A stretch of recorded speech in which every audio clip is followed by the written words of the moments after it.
So it's an absolute pleasure to be here today and to talk about this. I think it's a huge opportunity right now in Alberta, and I'm really excited to be able to participate in some way. So as Bill mentioned, I'm based at the University of Toronto, but I was here at the University of Calgary, and I'm still appointed there and still work at the University of Calgary with supervision of students and things. And my family lives in Alberta, and so I care very much what happens with healthcare in Alberta because of that. So I'm going to talk a little bit about opportunities that I see for us to be involved in stewardship and really thinking about it from a systems perspective and how we can really play a role, I think. So as Bill mentioned, so I am a geriatrician, so a lot of the examples I use are going to be from what I do on a daily basis. And one of the things that I wanted to talk about was, I don't know necessarily that we've done a very good job across Canada, certainly in Ontario, thinking about workforce planning issues from a physician perspective. And one of those things is to think about what our population needs are, and have we aligned our physicians with our population needs. We've heard already today, we know that we've got an increasing proportion of older adults. And we also know from Alberta data that about 50% of patients over the age of 65 here have 2 or more chronic conditions. And we know that more chronic conditions translates to increased issues, increased functional limitations, increased admissions to acute and long-term care.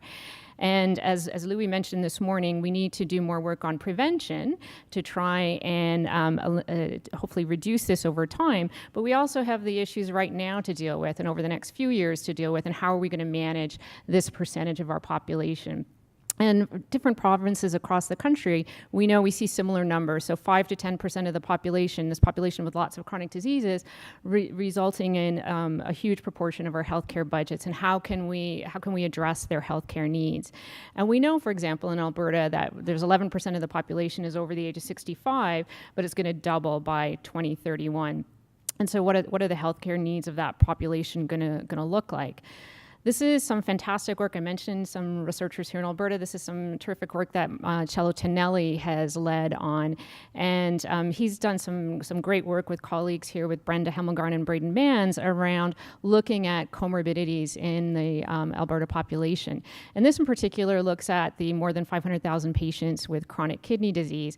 But I just wanted to show, I think it's a lovely illustration to see the number of comorbidities and how they are increasing with age. This is data from the Alberta Health Services showing that age is a component of the cost drivers in the healthcare system in Alberta. So this is a factor that we need to consider, and you can see that it has been pretty steady over the last 5 years. We also know from the Alberta Health Services data that Alberta, the cost of seniors admitted to hospital is greater in Alberta than compared to the other provinces. And so the expectation is this probably will continue to increase as the proportion of patients over the age of 65 is increasing.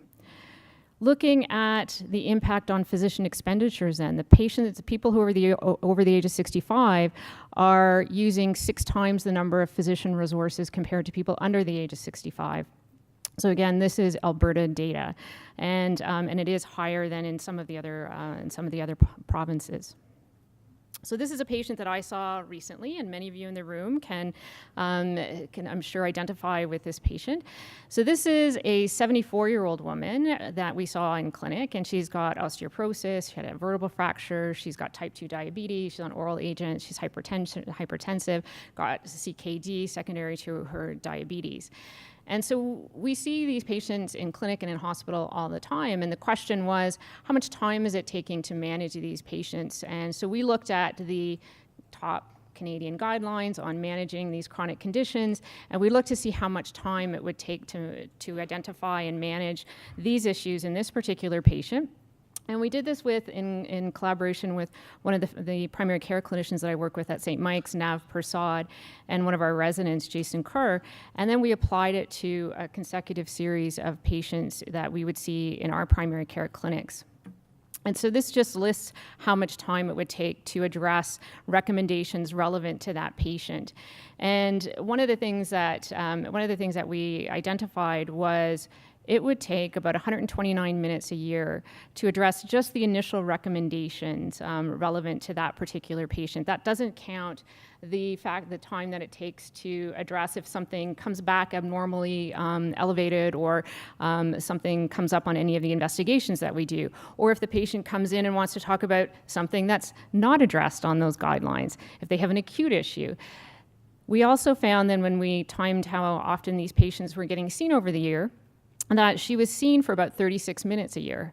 And so there's this bit of a mismatch then that's happening. And so I think that contributes to some of the challenges that we see in managing optimally our chronic disease management strategies. The other thing that I always talk to my patients about is it's a full-time job for them to manage their chronic diseases as well, isn't it? When we think about all the different things that they have to do and have to remember to do, I'm amazed that anybody can do it when we ask them to do 50 million things. So when we think about kind of our workforce planning, I think there's a mismatch in what we're producing and what our population needs. So as I mentioned, I'm a geriatrician. I'm going to talk a little bit about that. So we have half of a geriatrician for every 10,000 patients over the age of 65 in Canada. And in 2015, we had a banner year for the number of trainees in geriatric medicine. This is the most we've ever had in Canada. So we have 21 right now across the country. But you can see, looking at that list, we have a lot more people who are doing other specialties. And so about 10 years ago, when I was first starting out, we, in collaboration with a colleague of mine, Katina Zanetos, and one of our trainees, Leora Horn, we wanted to look at what was happening, because when we added up the number of people who went into geriatrics, endocrinology, and rheumatology across Canada, it was about a third of the people who went into cardiology every year. And so we wanted to figure out what was going on and what were the factors that were influencing that. And we have seen an increase in the number of people going into geriatrics over the last little while, but it certainly hasn't it hasn't approached the numbers that I think that our population might need. You can see the other kind of specialties that we're continuing to see large numbers of trainees in. In the Royal College report that came out in 2013, they did surveys in 2011 and 2012 around our subspecialists, so people who were just finishing their specialty or subspecialty training and trying to figure out how many people had a job. And I'm sure everybody saw those headlines saying that 1 in 6 new specialists or subspecialists didn't have a job in Canada. And in Alberta, it was about 23% of people who said they didn't have a job, and about half those people said that they were going to do additional training to hopefully try and find a job somewhere and to kind of buy them some time. When they looked to see what were the specialties that were kind of having the most difficulty finding jobs, a lot of them were those ones on the list that I showed that we're continuing to produce lots of numbers of. And those are also specialties that are very dependent on hospital resources, aren't they?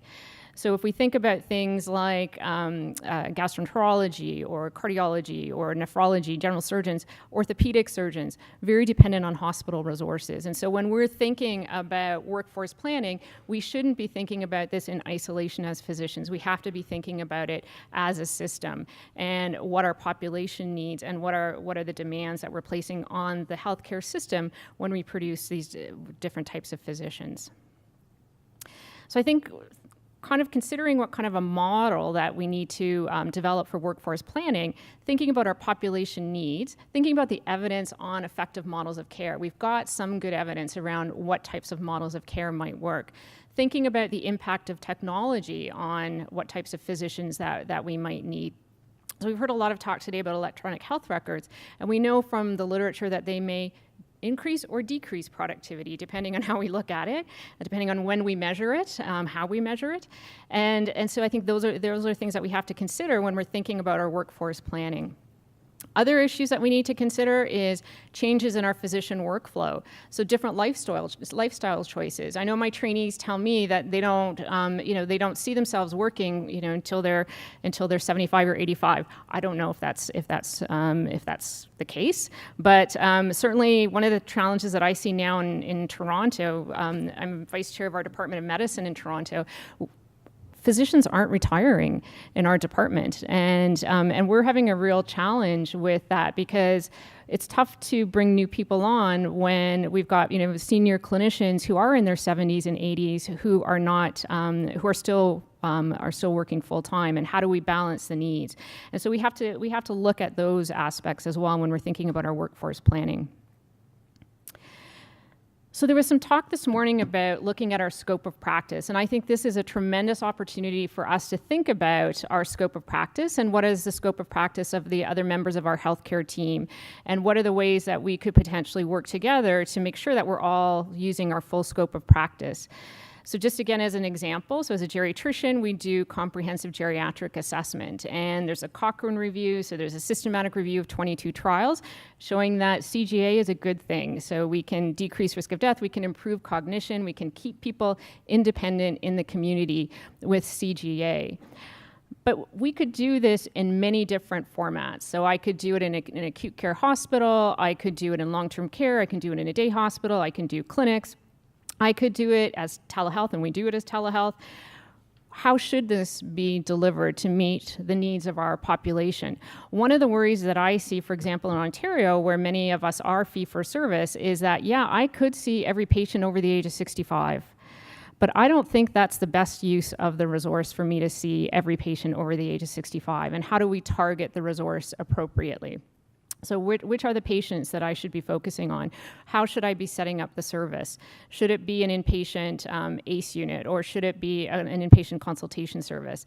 Should we be doing outreach shared care with primary care, which we do, for example, at my hospital at St. Mike's? And what in particular do I need to do as a geriatrician versus the other members of the team that we're working with? And one of the research projects that we're doing right now is something called a network meta-analysis, where we're taking evidence from both direct and indirect studies, and we can come up with a ranked order of effectiveness of intervention. So we can say that which of these geriatrician-led interventions we're going to have the biggest bang for the buck with. And we're going to be able to use that to help us target our limited resources, because I don't think up until now, certainly in Toronto, we have not been doing this to an optimal degree. Similarly, thinking about what other things can the other members of our healthcare team do, and what about their scope of practice? How can our teams work together to meet these different challenges? As I mentioned when I started, when we looked at kind of the top chronic disease guidelines and we applied them to the primary care setting, we found that it would require 266 days a year just to address the initial recommendations from those top guidelines. So that's really a full-time job for a primary care clinician to be able to do that. And so I think we have to kind of keep that in mind when we're talking about this. So who are the other people on our team?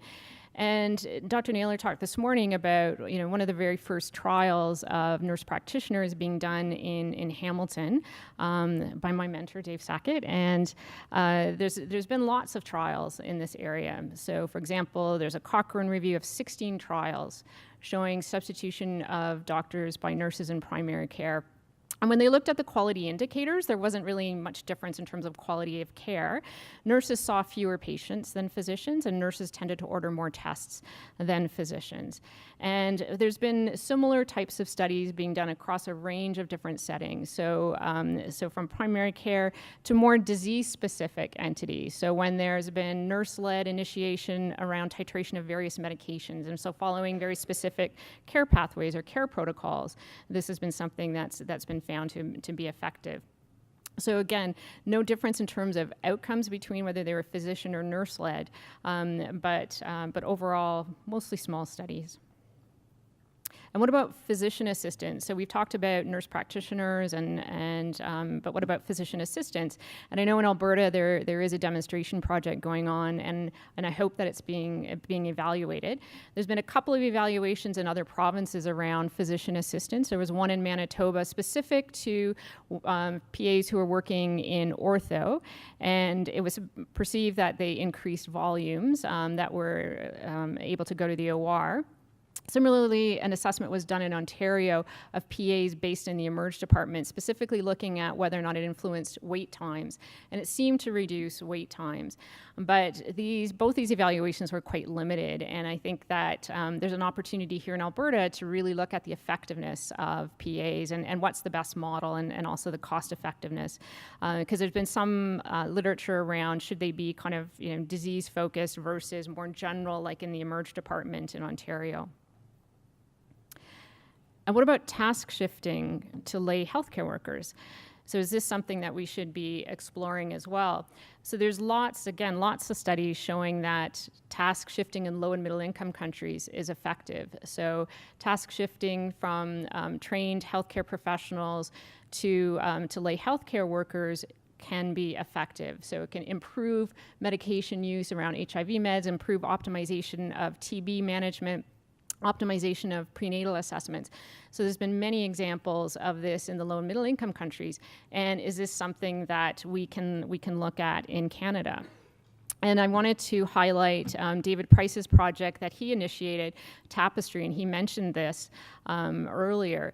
And I think this is a great example of task shifting because it's engaging community volunteers. And the volunteers are seniors in the community, and they're partnered with university volunteers to go to the people in the community, to interact with seniors in the communities and to obtain some of this information and create this personal health record that then engages the healthcare team and is used and to really optimize the care. So I think this is a great example of task shifting, and hopefully we'll see kind of some more examples of this that are getting evaluated like this one is. It's being evaluated in a randomized trial. One of the things I think we have to be careful of is the impact of task shifting. And we're doing some work I do some work with the WHO in low and middle income countries to support implementation. And we're doing some work in Myanmar where they wanted to implement a strategy to task shift from the volunteer or from the midwives to auxiliary midwives. And auxiliary midwives in Myanmar, in some places, in some parts of the country, they're the ones that are primarily delivering the babies. And they are a purely volunteer workforce. And they get 6 weeks of training, and anything that they provide to the patient comes out of their own pocket. And so that includes any kind of medications or any kind of special equipment that they need. It comes out of their own pocket. And there was huge interest from the ministry in Myanmar to task shift a lot of things from the nurses and the midwives to the auxiliary midwives. And you can see that would be very attractive to government, wouldn't it? Because they're not actually paying the auxiliary midwives. But the auxiliary midwives were feeling under threat. And a lot of them were really quite concerned. And you risk losing this very engaged segment of the population. So I think we always have to be careful about when we're thinking about task shifting. So the third thing that I wanted to then mention, which is related to the scope of practice, is around engaging the members of the healthcare team. And one of the questions that came up with the panel this morning was around, is there evidence around healthcare team interventions? And this is a project that Andrea Trico led us on a few years ago, and she's a fantastic researcher who works with us. And people in the room were involved with this, so Braden Mans was involved with this systematic review. But the idea was to look at quality improvement interventions in patients with diabetes and to try and figure out which QI interventions might be the most effective on these particular outcomes. I'm not going to show all the outcomes, but as somebody who loves systematic reviews, I can't not show a blobogram to you, so I apologize. Just to orient people, so on the far right-hand side is the blobogram, and the solid line is the line of no difference. And then we look on the right-hand side, and that favors the intervention, and on the left-hand side, it favors the control. So you can see that if we look at the very far right-hand side, what are the interventions that are causing the biggest impact? So they're the ones where we target the patients and the healthcare team. They're not the ones where we target the clinicians on their own.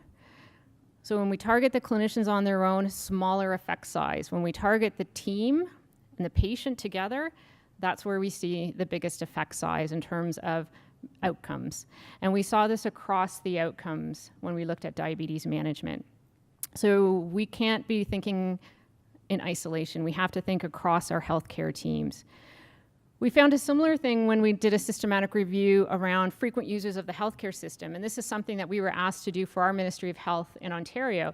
Because again, we have this certain segment of our population that comes back to the emerge quite often, or sees their physicians a lot, or comes into hospital a lot. And the ministry wanted to know, are there any interventions that could be used to specifically target that group? And again, we found similar types of evidence that when we target the team-based interventions, when we target care coordination strategies that involve the team, you see an impact. Now, this was specific to patients with chronic medical conditions outside of mental health. We can't say the same for patients that are primarily afflicted with mental health disorders. So I think that's something to keep in mind. So the fourth area then that I wanted to focus on as an opportunity is using evidence on effective strategies for engaging physicians. So what do we know works and what do we know doesn't work? So what about strategies where healthcare providers are the target? So where we're the target. And so there's lots of talk around the world around pay for performance, and does performance-based remuneration for health professionals affect patient care? And I thought to start off with, this is a systematic review that was done in Alberta. So Finlay McAllister, who was here earlier today, was one of the primary authors on this, where they looked at the randomized trials around pay for performance. There's about 30 studies, and overall, they couldn't say that there was a benefit to pay for performance, and that of the trials that looked at preventive care and screening, there was maybe a little bit of a difference in terms of optimizing immunization rates. But around chronic condition management, not really much of anything. So not much we can say that's not going to be, I don't think this is going to be the magic bullet. There was a couple of comments this morning about what's going on in the UK, and I did my training in the UK, did my research training in the UK, and I also worked clinically in the UK. And one of the things that I find really interesting is the Quaf framework that was implemented in 2004. And the idea behind this was to try and optimize primary care. And they did this through financial incentives, where up to 25% of the primary care's income was linked to performance on these about 100 and something quality indicators. And most of the quality indicators related to chronic disease management. And this was not a small undertaking. So if you looked at the data in the UK, about 95% of the patients are registered with a primary care practice. And of those, 99% of them are signed up to the Quaf framework. So this is a massive undertaking across the UK. Now, what they found, and I'm sure people remember seeing the headlines around the time when some of the data started coming out, because they ended up spending way more than what they thought they were going to have to pay out, didn't they? And one of the big things that happened was because when the contract was signed, it was expected that the general practitioners would maybe achieve 75% of the score.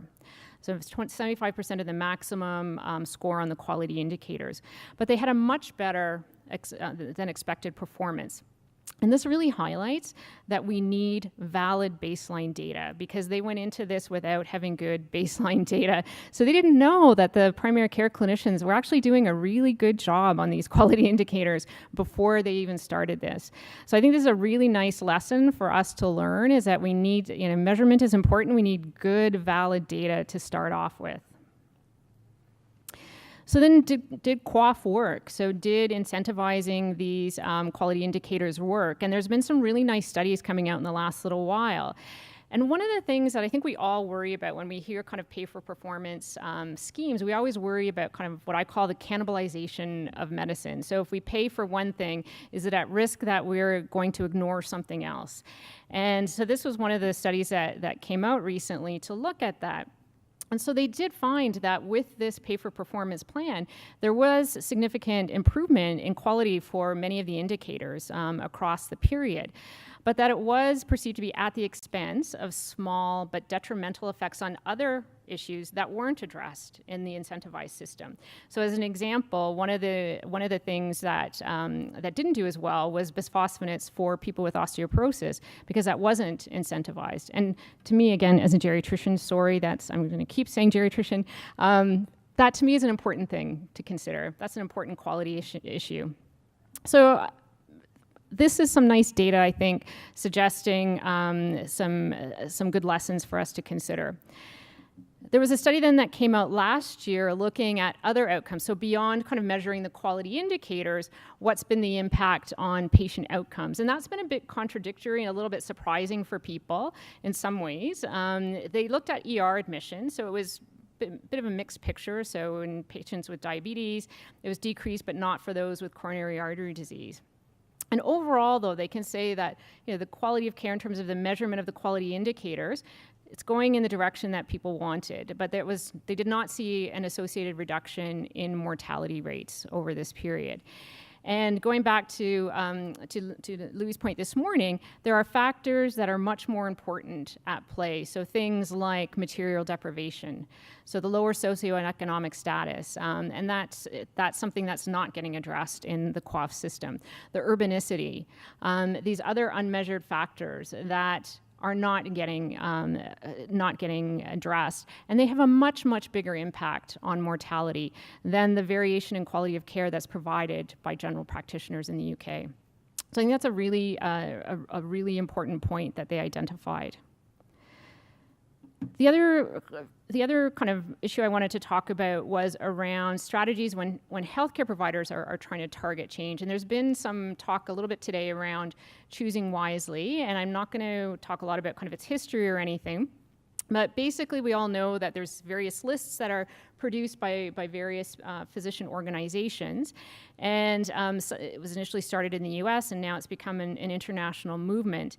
And there's also been some work around what's kind of constituting these various lists. And there was a nice editorial in the New England Journal a couple of years ago looking at these lists across the specialties and highlighting that we may be not doing such a great job in selecting what's going on these lists, and that we have to kind of be very thoughtful about what we're choosing. And so for example, the American Academy of Orthopedic Surgeons named the use of a couple of over-the-counter supplements and didn't really touch kind of some of the high-ticket items that they thought maybe should have been identified.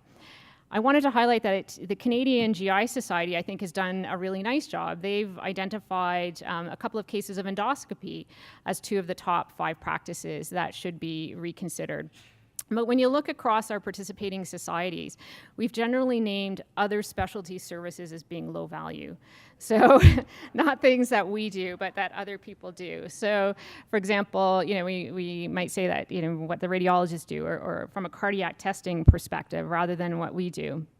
And again, from a geriatric medicine perspective, if we look at our list, so we, again, the CGS adopted the American list, and most of it trickles down to not what I would do as a geriatrician, but what the primary care clinicians would do. And that, to me, sends out a really wrong message. And I think we should be focusing on what we do as a specialty.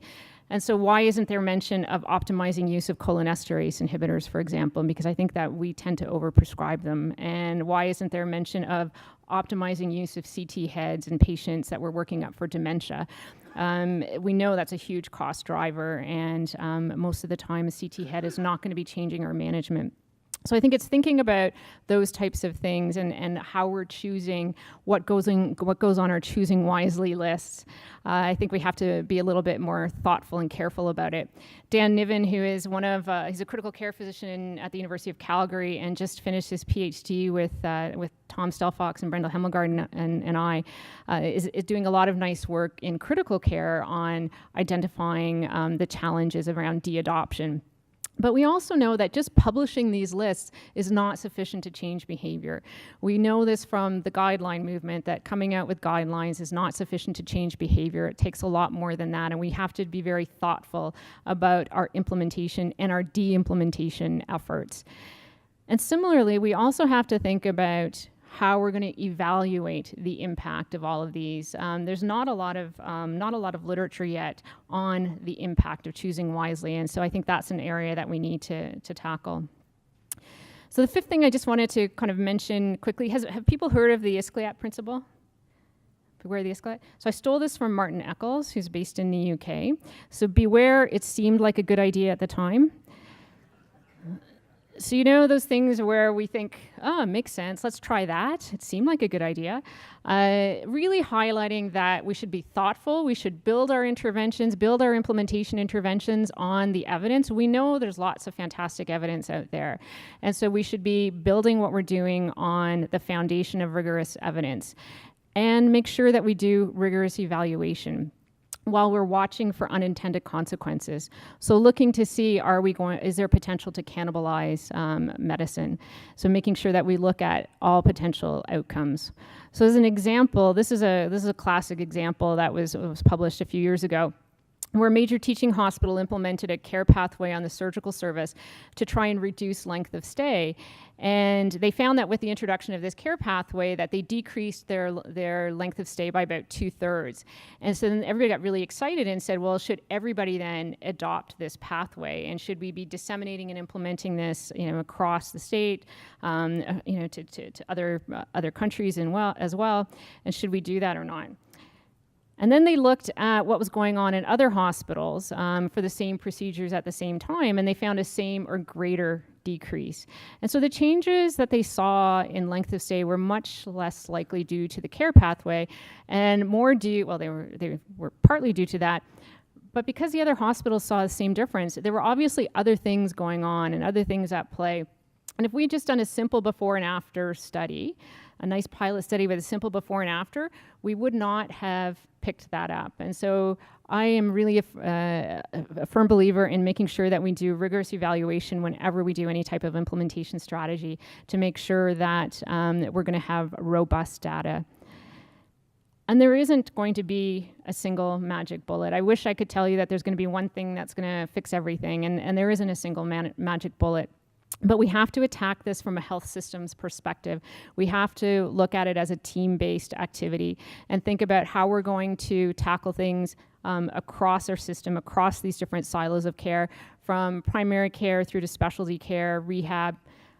We need to do this as a system.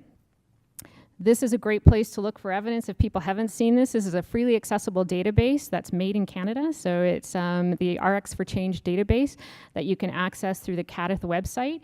And it provides you with systematic reviews of all the interventions to change behavior.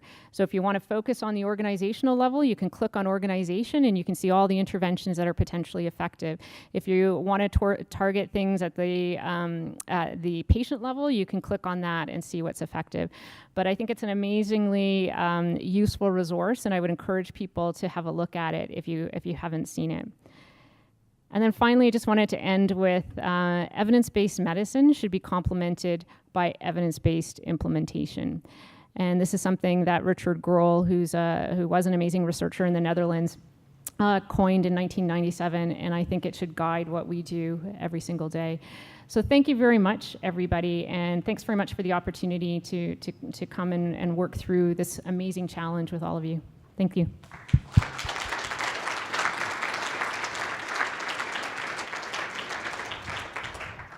So we will be going to a short break and then the panel discussion, but I'd like to still leave time for a couple of questions for Sharon just in relation to her presentation. You did a perfect job of closing the didactic part of the program, because it really is about solutions and thinking about how to approach them.